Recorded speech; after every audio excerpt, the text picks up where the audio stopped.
अगर आप भी चाहते हैं कि एसएस फिल्म्स मोतिहारी के ऑडियो वीडियो सबसे पहले आप तक पहुंचे, तो इस चैनल को सब्सक्राइब करें और साथ ही बेल आइकन को दबाना ना भूलें। बोला बोला शंकर भगवान की। Presented by SS Films Motihari.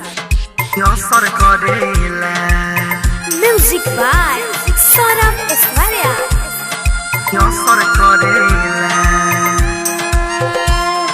भंगिया जब पीही लसर लसर करेला रे, भंगिया जब पीही लसर लसर करेला, झिलम के धुकल का नहीं असर करेला, हो झिलम के धुकल का नहीं असर करेला। भंगिया जब पीही लसर लसर करेला रे, भंगिया जब पीही लसर लसर करेला, झिलम के धुकल का नहीं असर करेला, हो गांजा के पियल का नहीं असर करेला।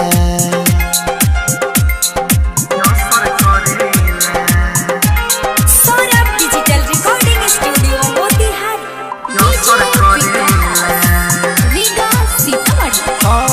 सिगरेट या खैनी से भरे न मन हो, खैला पर गुटका माथा कोरटा ना तो न हो।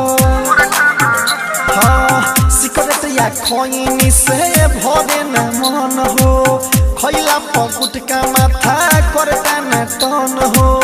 बोलबम के नारा तुला गालो ये भाई, रास्ता में कोनो कठी नहीं नया, रास्ता में कोनो कठी नहीं नया। चलला पो कांवर मचर मचर करेला, चलला पो कांवर मचर मचर करेला, चिलम के धुकल का नहीं असर करेला, हो गांजा के पियल का नहीं असर करेला। बोला बोला बाबा महेंद्रनाथ की।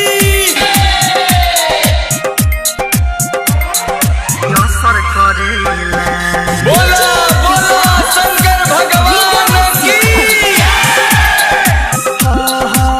सौरभ सुधीर बम के बाटे न जोड़ा, धुकोता सिगरेट गांजा जाके ई कोरा,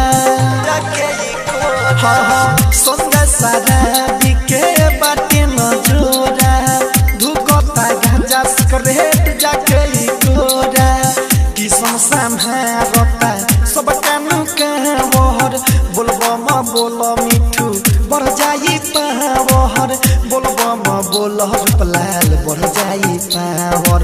रतन रतनेश नहीं दम धरेला रे, रतन रतनेश नहीं दम धरेला, गाजा के पियल का नहीं असर करेला, हो चिलम के धुकल का नहीं असर करेला।